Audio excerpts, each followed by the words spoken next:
The murder of Isabella de Oliveira Nardoni was one of the most infamous filicide cases in Brazil.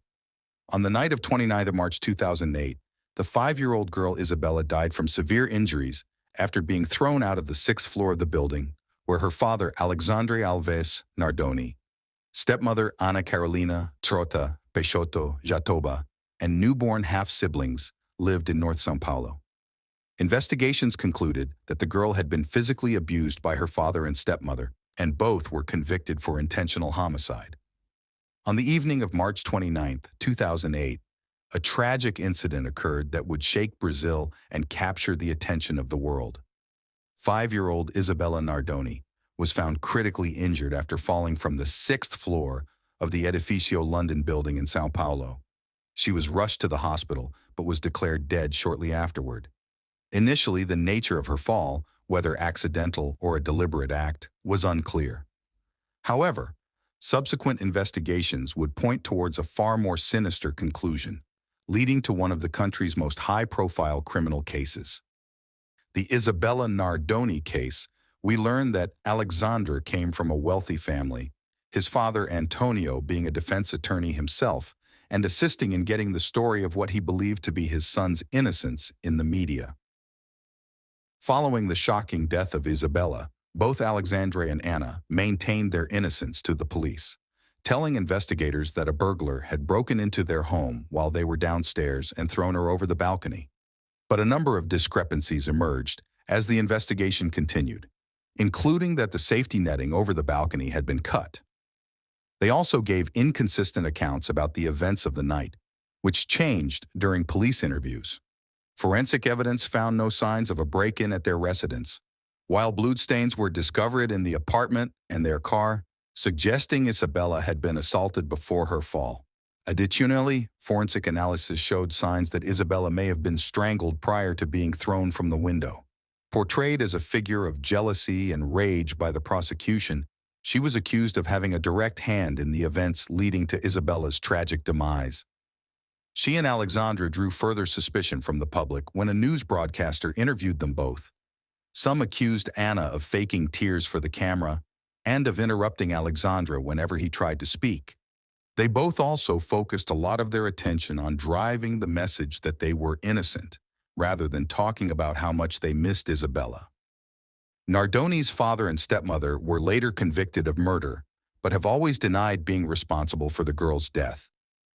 The crime, which at the time consumed national media attention in Brazil, is detailed in a Netflix documentary featuring unseen testimonials and new information on the case, titled A Life Too Short, the Isabella Nardoni case. The documentary is directed by Claudio Manuel and Make L. Langer, who is also the screenreader. The movie ranked in the top 5 of most watched films in the U.S. During the week, it launched in August and reached an impressive first place of the most streamed non-English movies on Netflix globally. The success exceeded all expectations, said Langer. I spoke to Langer about the challenges of telling this tragic story and the significance of Brazilian media reaching more audiences beyond Portuguese speakers. As documentarians, we want to register a relevant historical moment. Particularly, for me, the harder it is to make a film, the more stirring the process is. We also wrote the screenplay and directed the documentary about Brazilian singer Wilson Simonal, which at the time was also considered a difficult topic. For us, the Isabella Nardoni case was an intriguing story and we wanted to learn more about it.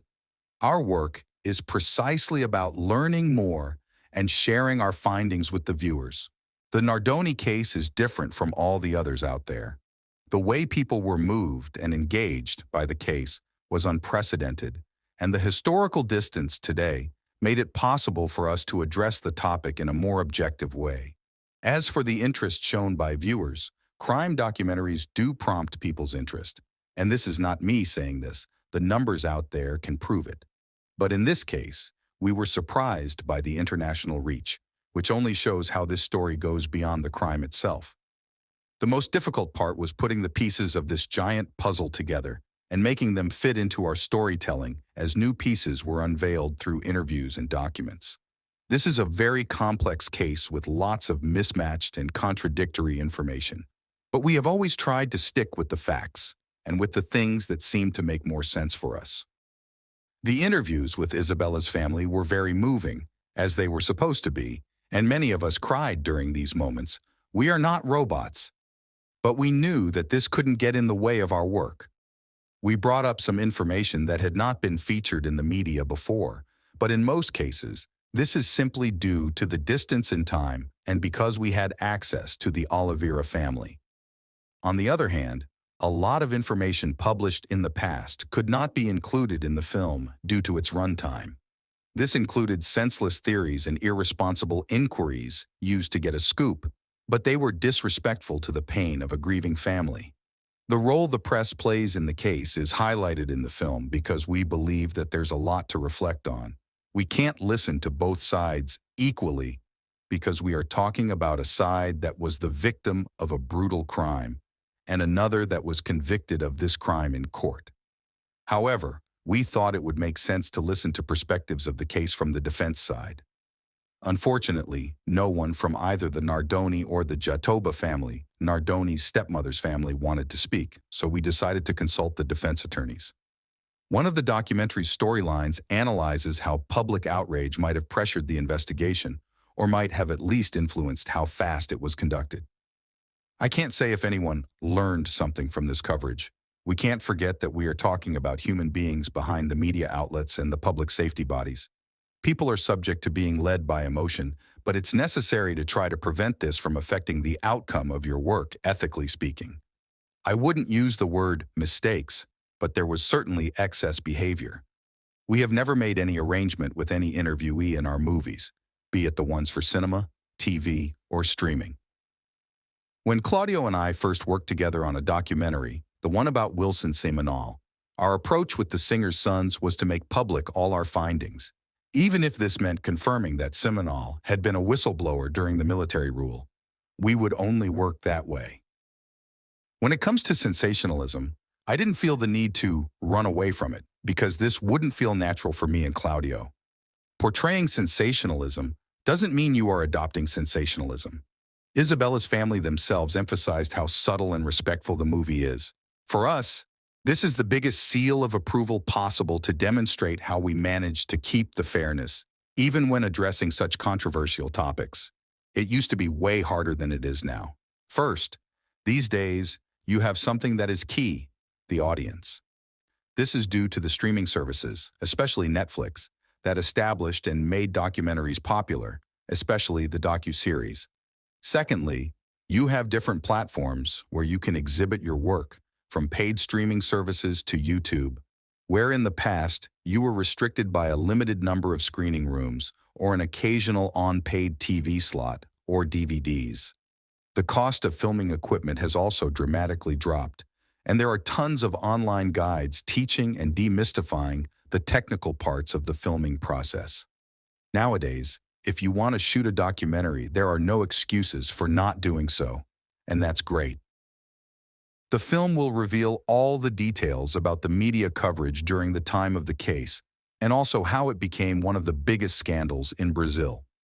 Isabella's father, Alexandre Nardoni, and Ana Carolina's trial began in 2010, 2 years after their daughter's death. The documentary will reveal how the media sensationalized the case, as well as how the public, over the years of coverage of the case, formed an emotional connection with the late Isabella Nardoni as they mourned her death. Langer and Manuel don't focus solely on Isabella's murder. Instead, they highlight how speculation and embellishment by the media derailed the investigation. The directors provide much of that media through archived footage, illustrating how public interest, though good-intentioned, held power over the court proceedings and the Nardoni family. If the press weren't expounding on every new piece of evidence, they were reading body language to prove their theories.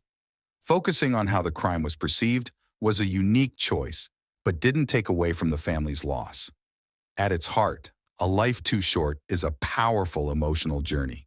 It tells a story based on real events, adding authenticity